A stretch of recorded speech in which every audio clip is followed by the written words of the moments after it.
You didn't ask, but we are going to be doing a Star Wars A New Hope review, a quick spoiler-free review, and, we're going to get really into it. We got Star Wars Day coming up, May 4th. I am Justin. And I'm Tyler. What do you think, spoiler free, of Star Wars A New Hope? The OG Star Wars. This movie's about to be 50 years old, so, it's pretty crazy that we're doing a spoiler-free review. But, you know what? There's definitely some people, like today's generation, that have not seen this movie, though. I bet. But it's the GOAT. It's the OG. Like, it's the first Star Wars movie, it's just that in itself gives it a level of greatness that, it's hard to beat. But, I only have a couple of knocks on it. The only negatives are, some of the acting is kind of cringy. I feel like. I mean, back then though, that wasn't as cringy. Yeah, but I was gonna say I can't really compare. We'll get more into it when we get into spoiler who was cringy or not. But 1977, the CGI isn't too bad. Dude, it's really not. The CGI in Star Wars: A New Hope really isn't terrible. No, it's the intro to the whole series. That's been going on for 50 years. They're still making Star Wars stuff to this day. I feel like they just kind of brought us into this universe in just almost the perfect way. Yeah. Right at the beginning, you're on your seat. You're just right on the edge of your seat. I think I agree. I think Star Wars: A New Hope is honestly a lot better. I haven't rewatched it in a while until we did this podcast, and it's a lot better than I remembered it. I think my issues with it are more with pacing, and there's some things that obviously this was made in 1970 or something. 77. There's some things that from back then don't hold up as well to today, such as some of the acting, some of the ways they present some of the characters are a little bit more of an older way of presenting them, which we'll get into. I think the pacing's my biggest fault with it, but the world building in this is great, and the action and what they set up holds up to today. So rated out of 10, Star Wars: A New Hope. For a long time, this was my least favorite Star Wars. Okay. Just because the lack of action. It's kind of the build up to the whole series and everything, kind of learning the characters. So for a while, it was my least favorite, but I just rewatched it as well, right before we did this a couple of days ago. And I got to say, it kind of exceeded what I remember it being. Yeah. So I don't know. I would say for a Star Wars movie, maybe a 6.5 or a 7. Okay. But standalone, just a normal movie. I don't know. I'm a little biased because I love Star Wars, but I'd say a 7, solid 7. I think I'd rank. I'm not as into Star Wars as you, but I think I'd rank Star Wars: A New Hope probably maybe a 7.5, 8 out of 10. Although it's not necessarily my favorite, and if I'm comparing it as an 8 out of 10 to other movies as an 8 out of 10, it's very different. But for what it did and what it set up, and seeing the universe that it has created, you got to give it some props for that. So I give it that. But I think the main thing, which we'll get into when we get into spoilers, is pacing for me. That really brings it down because I honestly wanted to fast forward through a little bit of this movie. Yeah, no, I get you. So we're gonna get into spoilers now. If you for some reason have not seen Star Wars: A New Hope, click off. I don't know how you've gone 50 years without seeing this movie, but go watch it, come back. Let's get into it. So I'm gonna start it off. The first half of this movie is pretty boring. The first half of A Star Wars: New Hope is a little boring. R2-D2 and C-3PO, I like the setup. It needed to be 5 to 10 minutes. It didn't need to be an hour. It set up really great character development and world building. But dude, it lasts way too long. I don't know. I just from watching, the prequel trilogy that came out in the early 2000s and then this original trilogy, seeing the two droids who they've been around the whole series, the Clone Wars cartoon, kind of seeing how there's kind of a little missing point in time between the prequel trilogy and this trilogy, which they filled in with the Clone Wars cartoon, but seeing how those two went from Anakin Skywalker to Luke Skywalker. For me personally, I don't mind how long it took because it kind of brings us into, what they're going to do for Luke and then how they're on the ship with Princess Leia how she's trying to transport the Death Star plans to Right. Obi-Wan or old Ben Oh, Kenobi. Ben Kenobi. But Guy's a little hermit. the whole thing about Star Wars is how the Force determines your fate. Yeah. And I just feel like it was fate that brought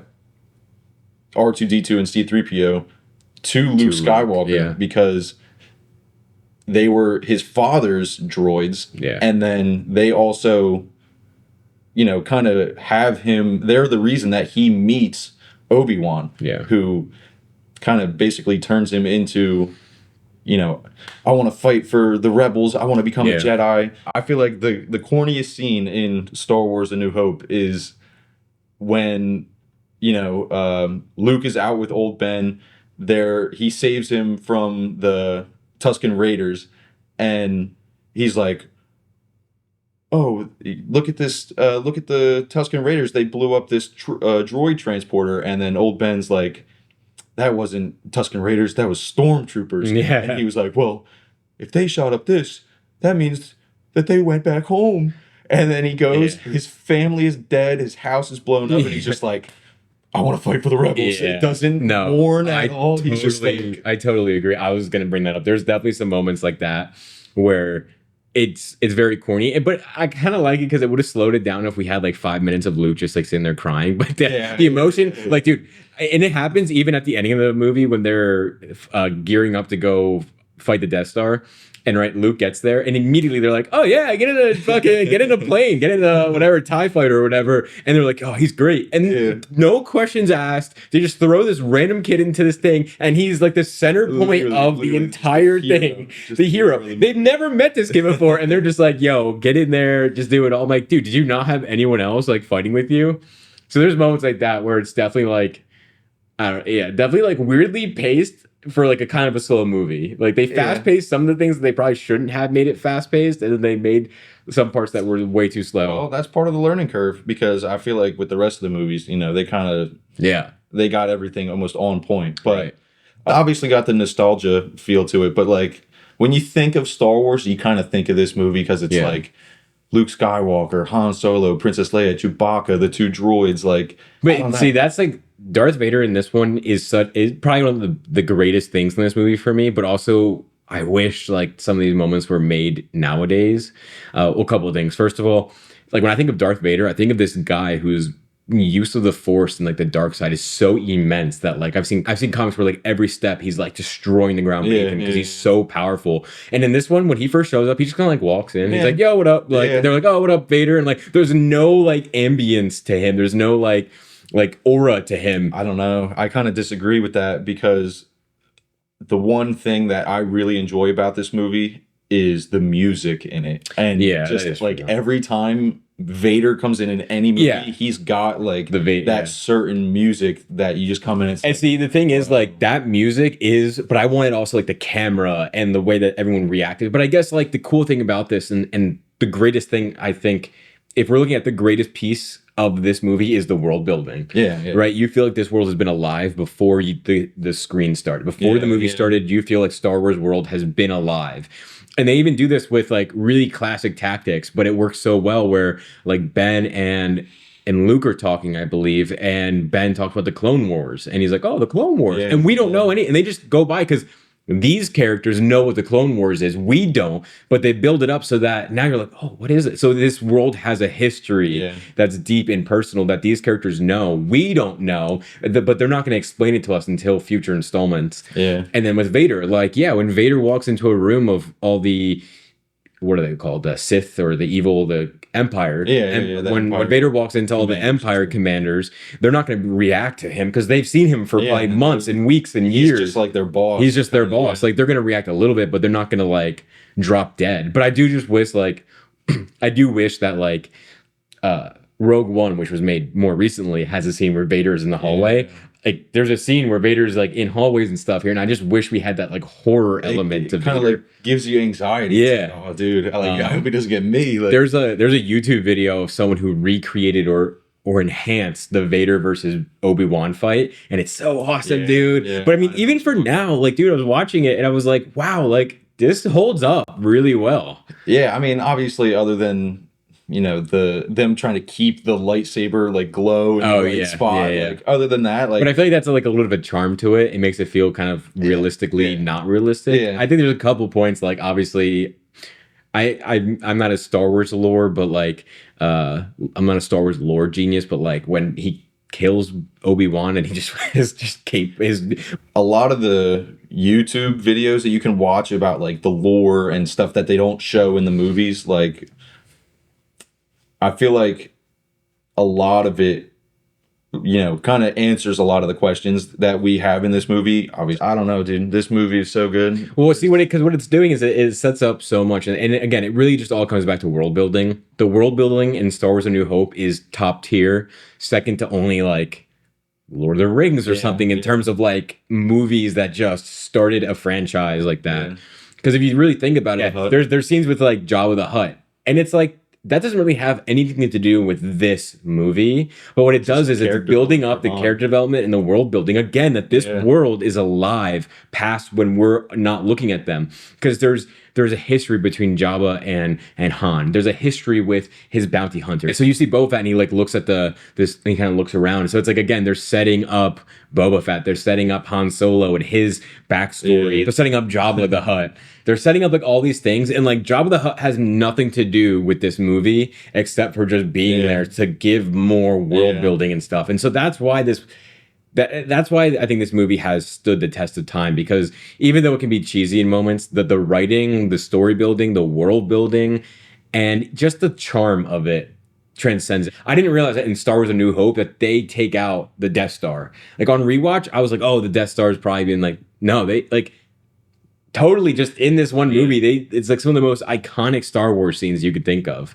Obviously, Empire Strikes Back is considered one of the greatest movies of all time, so we'll get to that one eventually. But yeah, on like rewatch, I was like, whoa, wait, they're actually going to take out the Death Star in this one, and that's sick. Yeah. That battle was awesome. And I get like, you know, Luke's the hero in the movies that are about to come out. yeah. Like, you know, he's just gonna boss up. Like this was like step one of him becoming, you know, part of the Force and being a Jedi and all that stuff. But like, I don't know. I feel like if they had made this movie today, they would have tried to blow up the Death Star. They all would have got caught, and then it would have just been like another movie of people coming to save them and stuff like that. Yeah, 100%. Another kind of weirdly paced thing in Star Wars: A New Hope is when they get the plans for the Death Star. This gigantic planet-killing machine that is as big as a moon.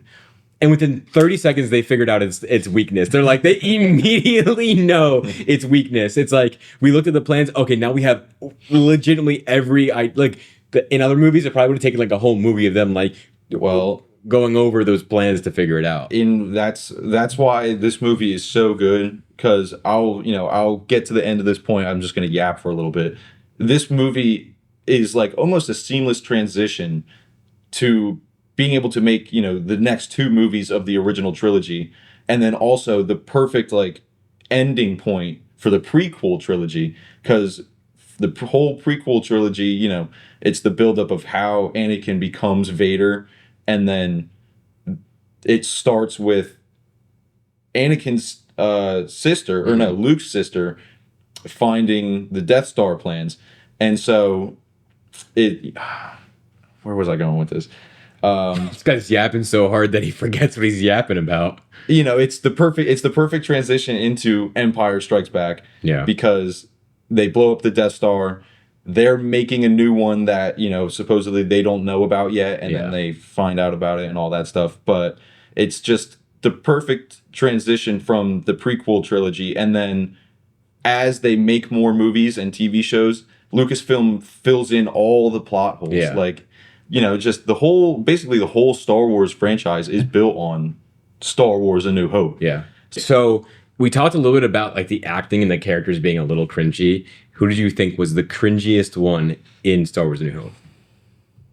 Honestly, Luke. Yeah. Honestly, Yeah, Luke. I would say Luke. I think that's more of the directing and the editing where he sees his dead family. He's like, oh, I'm going to join the But rebels. Also, honestly, if you really dig deep into that, like, that might have been a sign that he could be a part of like the good side of the Force, because throughout Star Wars, especially with Anakin, Right. his father, the whole thing with the Force is you can't get too high or get too low. Like Yeah. if you're really down bad, like how Anakin was losing, his wife to childbirth, he couldn't control his Yeah. feelings, which ultimately led him to the dark side. Right. Luke, his only family gets murdered by, the whole bad guys and the whole thing. Right. And, he kind of just kept his calm and he was like, you know what? Lock So me in. yeah, Lock what's me also in. so interesting about that is I feel like if this movie was made nowadays, we would have seen some type of fight going on when it came to Luke's uncle dying. Yeah. Like we would have and seen, Uncle, yeah, we would have seen them dying, but it's totally off screen on this one. And dude, they show like their burnt bodies. Like Yeah. I was pretty surprised Yeah. about that. I was like, damn, they really just went off there. Yeah, but This I guy feel was like- just trying to chill, and his Yeah. brother's son got him fucking killed. Yeah, I mean, I feel like that scene is pretty corny, but I also feel like this is a pretty nerdy movie when you Yeah. think about it. Like it's a pretty nerdy movie, so I feel like all the Star Wars is and everything, and like to be honest, when I'm like watching Star Wars, like I want a good plot and everything. Unfortunately, we haven't really gotten that in the sequel trilogies. yeah, But I'm also looking for like fun sci-fi opera. yeah. Like it's not supposed like to be I'm too serious. I want to see like epic Darth Vader fighting Obi-Wan Kenobi and Han Solo battling, Star TIE fighters, whatever those things are called in space and whatnot. I like how big they made the Death Star feel. Like it legitimately feels like a gigantic moon. Like they could have made it. The scale could have felt weird, mostly for like the time period back then. Made the CGI not being great, but like they obviously use like actual models and whatnot. Yeah. And then when they're trying to destroy it, it feels gigantic. Yeah, this like- thing feels huge. They're like skimming along the surface, like you can't like see the curvature of it. Yeah. Like when the scene is in Luke's X-wing is what they're called. They're X-wing, yeah. X-wings. Like it looks like a flat. Exactly. all Yeah, of a because it's sudden. So- literally as big as a moon. Like, Yeah, so- I love the moment where they come out of hyperspace or hyperspeed and they're like, oh, is that one of the moons? They're like, that's not a moon. Yeah, And I'm like, dude, that's so Yeah, cool. I like- love moments like that. And I love the moment where they blow up Princess Leia's. Yeah, Planet. like that was real. Like that was evil. Like Yeah. the guy, I think his name is Tarkin. I Tarkin. don't know what his General. Tarkin or like something. general or commander, whatever he is. I think it's I General think it's Tarkin. General, yeah. But he's like, Leia, tell us how you got the Death Star plans, or tell us where your rebel base is, and we won't destroy your home planet. She tells him, and he's just like, Yeah, I'm gonna do it anyway. Let's show him what we're Yeah, about. yeah. They blow it up. Dude, that's awesome because like I feel like so many times like villains in movies they talk a lot of shit but they don't back it up. Yeah. But this guy legitimately was like, we're gonna back it up. But I think like even for as cheesy or as nerdy as this movie is, I think it had some like really good messages of like hope and like pushing past your limits and friendship in a way and stuff like that and like controlling your emotions. Obviously that's kind of like a lot of what Star Wars is about, but like again, this is the first movie ever that they made in Star Wars. So the fact that they were able to interject a lot of this emotion and these metaphors and with action and world building, really, really solid. I think, my biggest critique is just that I really think the Solo C-3PO and R2-D2 stuff just lasted a little too long for me. Maybe it's just because it's like on rewatch. Maybe if I was like watching it for the first time ever, I'd be so enamored with what was happening. But because I know where we're going to go, in Star Wars A New Hope, once we meet Obi-Wan or Ben Kenobi, the movie flies by. Like literally I was like, whoa, we're done? Like, oh my God. Like it's just like the moment things start going down, once like Luke's uncle and aunt die, this movie is fast paced and it's awesome, and the Death Star and action and blowing up and Darth Vader and lightsaber battles. And I also love this movie, having a mindset of now seeing the prequel trilogy and the sequel trilogy, that in this one they're like, they don't really believe in the Force. Some of them, they're like, nah, like that's an old religion. Like we don't. Yet they have Darth Vader right next to them, who's literally like choking the guy. Like that's kind of like that's what gives this movie so much lore. That gap between Empire or Revenge of the Sith and A New Hope. There's not really a lot of war going on. It's just kind of the Empire has control. Basically, Vader is the only one who really has the Force that we know They about, killed- other than Obi-Wan and I guess Luke now. So, Han says it. He's like, "Oh, you're just believing in makeup magic and Yeah. laser swords, Yeah. Luke. Like that's not a real thing." And Yeah. then Luke's It's so like, cool. "Oh, Yeah. You don't have to believe in it. Yeah. I believe in it." Yeah, like I said, it's so cool because they're building up a whole world that's happened before the start of this movie.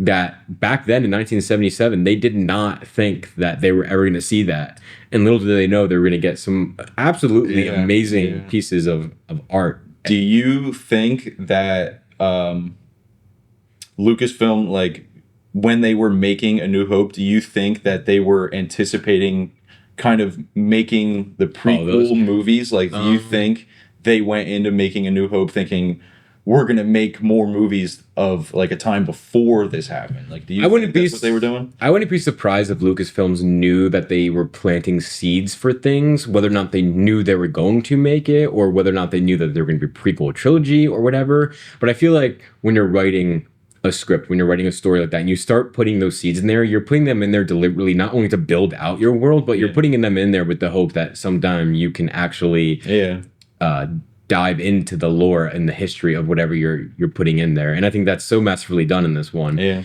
I mean, back then, this movie coming out was like Avengers Endgame coming out of today. Like when I was rewatching Star Wars: A New Hope, all I could imagine was, I wish I could see this in theaters for the first time ever. Yeah. Seeing this movie. Yeah. Like I can't imagine never have seeing like movies with this effects and everything like that, and watching this on the big screen.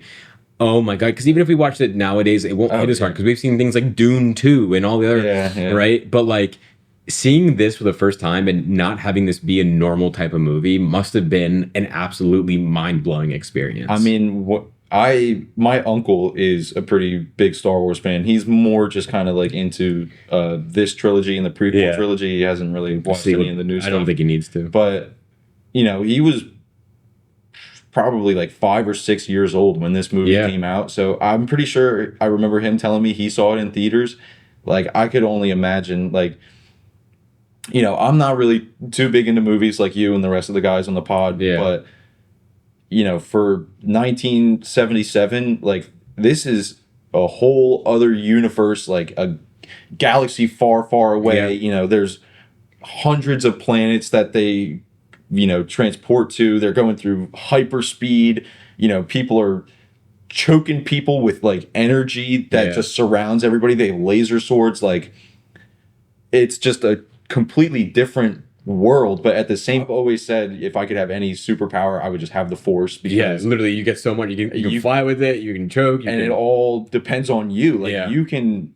Like, well, if you had the Force, you would not know how to use shit. Please, bro. You would not be able to use anything. You would basically be the equivalent of the Ewoks. No way. I would be like. So, speaking of Star Wars lore, after, this trilogy, and then they have the sequel trilogies, like the newer ones that came out in the 2010s. Luke, I don't know how much we see it in the sequel trilogy, because I've only seen each one of those movies once, just because of how bad they are, in my opinion. I don't even think you need to see them once. But Luke, like, he has so many other Force powers. Like, I don't know how like much you know about the lore, but he has like healing powers. With the Force. Like he can bring people. I played Star Wars Last Jedi Survivor or whatever. He has like healing powers. I'm pretty sure in the sequel movies, he just like lives through like one of those big Star Destroyer ships, literally just crashing on him. He lives through it. Like I feel like he's basically gets to the point where he's invincible. Yeah. And I kind of feel like though, if I was a Jedi, bro, I'm like, no doubt I'm getting to that point. No, you are not. Obviously getting to the point where I'm basically just immortal. Like, nobody's killing me. I would be Darth Vader. You'd be C-3PO. Please. I mean, dude, C-3PO is clutch, dude. No, that guy. Don't hate on C-3PO. He's clutch. Who was your least favorite character in Star Wars: A New Hope? You know what? This isn't even a hot take. This is just a weird take. The guy who runs the Mos Eisley bar. Immediately, the stormtroopers come in. Yeah, that's the guy you're looking for right there. Because That's your least favorite guy. because Obi-Wan brought out the lightsaber to Yeah. defend Luke. That guy was immediately snitched on him, bro. I would have too. Doesn't have any, kind of issue with the plot or anything like that. Doesn't really do anything for the movie, but I can't pick like one of the main characters, dude. I love all the Star Wars characters. They all have, their own importance in Yeah. the whole series. Like I can't pick a main character. Other than that, maybe Greedo, just because he got his Greedo, ass, yeah. got his ass lit up right in that. Rita. Well, yeah. If I had to pick a least favorite character, maybe just like the sand people. Those guys were annoying. Yeah, Like, no, but like that's how good this movie is. The main characters, the whole main cast of characters is just so great. Favorite character in Star Wars: A New Hope has got to be Darth Vader for me. I've always as a kid loved him. I would say Darth Vader. I just feel like we didn't see him as much as we should have, especially in a lightsaber battle or using the Force. So I think just for that, I think for in Star Wars: A New Hope, I'm gonna say my favorite character is Han. Okay, Just yeah. 'cause- He is clutch. He does, and dude, he's kind of sad. He's basically right from the beginning the whole reason that Luke and Obi-Wan get to where they need to go. He's the whole reason they even find out about the Death Star, basically. And at the end, when they're all getting into their X-Wings and Luke is like, so you're not going to help us? He's like, yo, man, I'm getting my reward and I'm getting out. Then he comes back. I'm watching for myself. And yep, right at the perfect time, he shoots out the TIE fighters. Yeah. Real quick on that. It's so interesting that Darth Vader, this guy who is a master of the Force in the dark side, a lightsaber duelist second to none.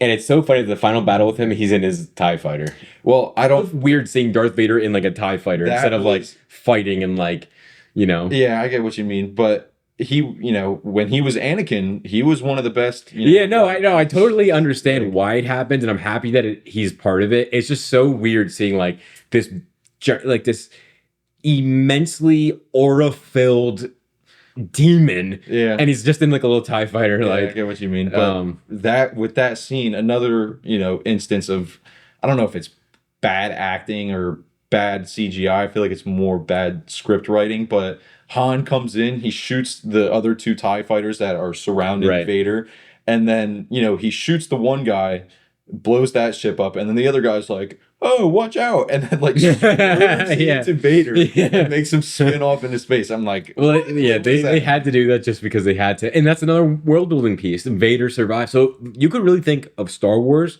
they won. That's it. One and done movie.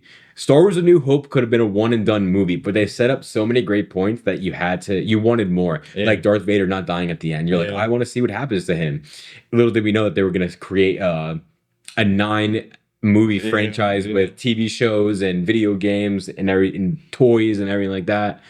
Honestly, after talking, I might bump up my rating. I might give it like an 8.5. Like, honestly, it could even be like a 9, even though I didn't enjoy it as a 9, but like I have to give it credit where credit's due. Like, it was not as practiced back then of what we saw them doing, and it's just so great. I get what you're coming from. I'm taking it at face value, what I'm watching on the screen, without any outside knowledge. Yeah. And then comparing it to the other Star Wars film, I still think, other than the sequel trilogy, because that you're gonna put this below the prequel trilogy. No, this out of the original 6 movies. Still, I'm not changing. I think A New Hope is still the worst one. Just for watching it for what it is, the amount of like, or maybe even the lack of like lightsaber battles and using the Force. There's so much more of it in every other movie. That's the crazy thing. So you're putting A New Hope below all the prequels. The only one that might be below it is A Phantom Menace. But that one has Darth Maul, who is my favorite Star Wars character. So. That is cool. So since it's May the 4th, it's Star Wars Day coming up. When you're watching this episode, it'll be May the 4th. Let's talk just general Star Wars stuff. Give me 3 of your favorite Star Wars characters of all time. Oh, that's easy. That's easy peasy. Darth Maul is number 1. Grievous is number 2. And then number 3 is probably just going to be... I don't know. It might be a tie between Count Dooku and Vader. Just because Yeah, Count so Dooku. you and me are on such the same wavelength. All of the dark side guys are just Oh, dude, they're so cool. They're so much cooler. Okay, so yeah, my three favorite Star Wars characters of all time, they're gonna all be villains, which I guess we could do heroes after this real quick. But number one is Darth Vader. The guy's an absolute savage. His whole story is Anakin coming into Vader, one of the greatest villains of all time, just in general. So he's got to be number one. Number two, General Grievous. This guy's absolutely awesome. Yeah. His design's awesome. His voice is awesome. I love the way he's like not using the Force, but he's got the lightsabers. Just absolutely awesome. And then number three, probably tied between Darth Maul and Boba Fett. Both, I mean, all these characters were characters I loved as a kid. I wanted their action figures. They looked cool. I'm a villain guy, so those are my three. In general, Star Wars characters, but obviously villains. I based my list just kind of off of like how badass. Like Darth Maul with the red tattoos and the spikes, the double-sided thing. It's so cool. But I gotta say, Darth Vader, he might even be the greatest villain in movie history. Like just kind of how he turns into a villain and what he is. I don't even know couple of movies. I don't even know if that's a hot take. I think people would definitely agree with you. I think, and on a future episode of the UDNAS podcast, we're going to be talking about the greatest fictional villains of all time. So keep that in mind about Darth Vader, and look out for that episode later. Speaking of these villains, I don't know how much, of the Clone Wars, the cartoon show you've seen, or like any other of these like YouTube, like lore videos, but Darth Maul and Grievous, like we don't really see it too much. We see Darth Maul in a Clone Wars. We see kind of how like his upbringing and his lore. Like I can't remember what the species is of like his people, but there's a bunch of people that I've actually seen a little bit about that. Have the horns and like the dark skin and like I'm pretty sure they come from like a witch. Like it's one lady who, or maybe it's not one lady, but there's one lady who like runs their species, and the women are actually the leaders. The men are just there as warriors and to reproduce. Like that's really all that the men are there for the species. And so somehow the dark side gets integrated with them. Somebody from the dark side goes up to this witch lady and kind of forces her to like make their most powerful, warrior come to the dark side, which ends up being Darth Maul. And he is I don't know what the dark side version of like Padawan is, but how they have that rule of two on the dark side, like how there's always the leader and then the apprentice or whatever who kills the leader and becomes Darth Maul in A Phantom Menace was the apprentice. So he went from being just a warrior and a sex doll basically into being one of the greatest Sith fighters ever. And he gets so like into like, I'm really the apprentice of the glorious dark side leader, the ultimate Sith Lord. I've seen some like and then in the Clone Wars he ends up like crashing out like real bad after fighting I can't never remember his name, Qui-Gon Jinn, something like that, Obi-Wan's master. And so like his lore and the story of what he kind of how he like comes up and then falls back down. I don't know what you've seen, but if you really like Darth Maul, you got to watch. Yeah, I really should. I haven't watched Clone Wars and all but I've always looked up clips of Grievous and of Darth Maul, learning about Grievous's backstory. It's always because as a kid, I just figured Grievous is just a robot, but no, it's like he was. It's kind of the same thing. Like he was born into being a warrior, and his whole planet was just constant war the whole time, and he's like one of the greatest warriors and guys out in the army. And like he was basically just fighting just to keep his planet independent from this alien species that's attacking them. And same thing with Darth Maul. Sith Lord finds him basically dead, and because like I forget what I think it's midichlorians is how they determine like midichlorians is how they determine like how intact you are with the Force. I'm pretty sure he had such high levels of these midichlorians that whoever the Sith Lord at the time, that's why they turned him into like half droid. Yeah. Because they wanted to keep him from kind of having free will and being able to use the Force, because since he's a droid, he has to take these commands basically. And Oh shit! So if he wasn't a droid, he'd be like fucking insanely. oh yeah, like he would just be trying to kill all of his, leaders, which gets like punished for it. Whatever the punishment is, I can't remember. Bent but over. Yeah, yeah. Yeah, they give him a force lightning up the ass. Say this is what you get, pal. But Favorite hero in Star Wars? Mace Windu. Really, Mace sure. Windu is your favorite. Mace Wow. Windu, because he's got the purple lightsaber, and you don't see it in the movies, but he can also use the dark side. Only Anakin, because Yeah. that guy has undefeated flow, dude. That Yeah. flow in those movies gives him so much aura. You would have known nothing about flow. Yoda, obviously Yoda. Oh, yeah. Yoda. Yeah, I gotta say that's probably my top three. Yeah, I'd say like my favorite of the heroes of Star Wars. I mean, I think like if we're thinking of, like they have to be heroes the entire time. Obviously Anakin when he's not always a hero. Yeah. So keep him out of the running for now.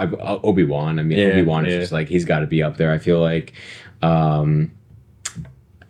Yeah, probably Yoda. I guess you have to kind of get Yoda in there, and then like I guess Luke Skywalker. I mean, Yeah. I feel like all three of those. Yeah, I mean- Han is there, Yeah. but like none of them can touch Yeah. the pedestal that Darth Vader has set. I mean, I'd probably put like 2 or 3 other Darth side users Oh, yeah. over any of them. Yeah, Like, I mean they're just so cool. but The Star Wars franchise hasn't been great recently, but the OG series and Star Wars: A New Hope really is one of the greatest movies of all time, just for what it has created. Yeah. Even if now it's created dog shit, but like it created something that has spanned generations and fans alike coming together from all different races and cultures and generations. Like I said, Star Wars is one of the only franchises that I can think that has lasted this long with this, and it feels like the popularity is just getting bigger and bigger. yeah, maybe 3 or 4 days ago of like this week's like box office, like Yeah. what it's made And the most. Revenge of the Sith, yeah. It was number 2 behind Sinners, which I know you guys saw it. So you better watch that pod episode. of watch the pod for Sinners. Great episode. But Revenge of the Sith was number 2. Yeah, I mean, I wanted to go see it, and in that talk about Revenge of the Sith, or just in general putting Revenge of the Sith back into theaters, is going to be a future pod episode that'll be coming out in about a week or so about what drives us to the theaters and what are theaters doing to drive us to the theaters instead of just watching it at home. Yeah. Really interesting. They're bringing these movies back. Yeah. Let's keep doing it. I want to see Lord of the Rings back on the screen. I want to see the whole original Star Wars trilogy back on the screen. You didn't ask, but that is our review of Star Wars: A New Hope. Thanks for checking in again. Yeah. I'm Justin, I'm Tyler. and we hope you guys have a good one. Yeah. May the 4th be with you. May the 4th be with Oh, you. Jesus.